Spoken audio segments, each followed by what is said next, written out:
Assalamualaikum warahmatullahi wabarakatuh. Halo semua, selamat datang di video kami. Kami dari kelompok 3 akan menjelaskan materi tentang replikasi gen. Perkenalkan, nama saya Lina Rezeki. Saya Selmi Afrilia. Saya Snaulia. Saya Hasanuddin. Saya Raffi Alfatraya. Saya Irsan Fazlur Rahman. Dan saya Chief Firaneta Wijaksana. Jangan lupa disimak video kami ya. Kita akan membahas tentang proses replikasi DNA dan mengenal berbagai enzim dan molekul yang bekerja sama untuk memastikan DNA digandakan secara akurat sebelum pembelahan sel.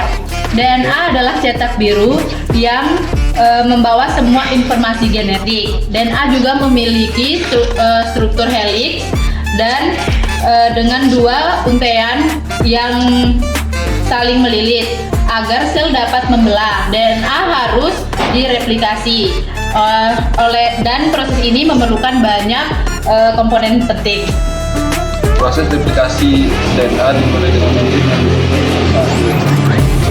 replikasi bertindak seperti resleting yang membuka heliks ganda DNA, memisahkan dua untaian DNA dengan memutus ikatan hidrogen di antara pasangan basa.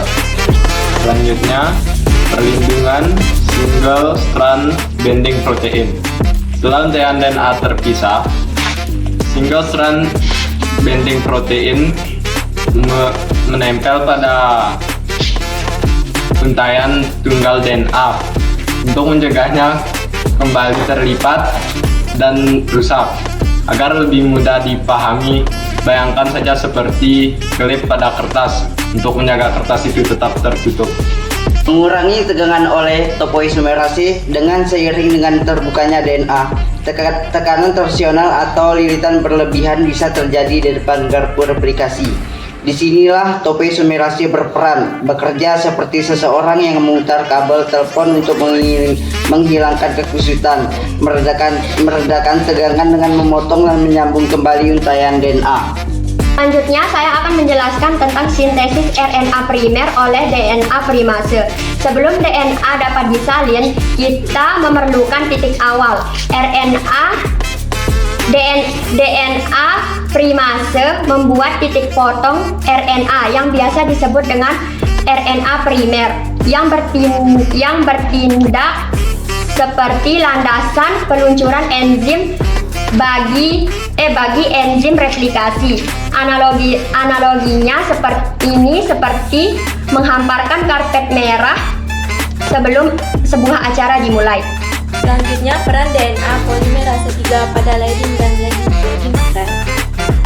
Enzim utama dalam proses ini adalah DNA polimerase 3 pada leading strand dan polimerase 3 terus-menerus menambahkan nukleotida mengikuti arah pembukaan DNA. Analoginya ini seperti mobil yang melaju mulus di jalan lurus, tapi di lagging strand mobil harus berhenti dan mulai lagi berulang kali menghasilkan potongan-potongan sel DNA yang disebut fragmen Okazaki. Kemudian lagging strand dan fragmen Okazaki. Karena arah replikasi DNA yang berlawanan, lagging strand disintesis dalam segmen pendek dan disebut fragmen Okazaki. Dimulai dengan DNA primer yang disebut oleh DNA primase. Proses ini lebih lambat dan terputus-putus. Baik, langkah terakhir untuk menyambungkan DNA ligasi yang menyambung fragmen Okazaki untuk membentuk untaian DNA yang utuh. DNA ligasi bertindak seperti lem super yang merekatkan dua potongan kertas menjadi satu.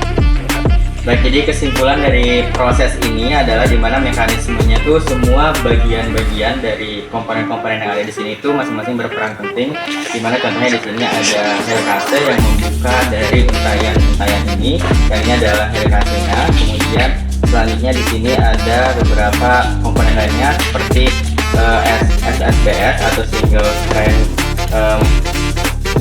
protein, yang dimana ini memegang dari masing-masing untaian ini agar tidak menyambung kembali. Kemudian setelah itu ada topoisomerase yang sebelah sini, itu untuk meredakan ketegangan di bagian sini yang terbuka dengan juga yang bagian untaian yang masih tertutup di sebelah sini. Nah, kemudian di sini ada DNA polimerase yang sudah disebutkan tadi untuk meletakkan primer dan juga menyalin DNA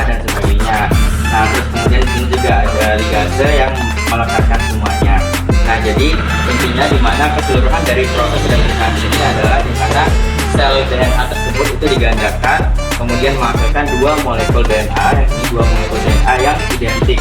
Nah, di mana proses ini itu melibatkan berbagai enzim yang bekerja sama dalam berperan di replikasi tersebut dengan akurasi yang tinggi sebelum sel itu berulang. Nah, tujuan dari replikasi gen tersebut adalah untuk mewariskan informasi genetik yang sama yang penting untuk pertumbuhan, perbaikan, dan juga perkembangan bagi makhluk hidup tentunya. Nah, jadi bagaimana semua ini berkaitan dengan dunia kehutanan. Nah, jadi dalam ekosistem kehutanan, replikasi DNA itu memungkinkan pertumbuhan dan regenerasi pohon, misalnya serta berbagai organisme dalam membentuk keanekaragaman hayati. Nah, mungkin jadi dari sini pohon tersebut bisa direplikasi gennya menjadi tahan terhadap serangan hama, penyakit, dan sebagainya. Jadi ini juga dapat mengakibatkan ilmuwan itu bisa mempelajari bagaimana variasi genetik itu mempengaruhi sebuah pohon dalam ekosistem hutan untuk mewujudkan kelestarian ekosistem hutan serta sumber daya alam yang mendukung dari kelestarian yang berkelanjutan. Oke, sekian dari penjelasan tentang replikasi gen. Semoga bermanfaat. Wabillahi taufiq wal hidayah. Wassalamualaikum warahmatullahi wabarakatuh. See you.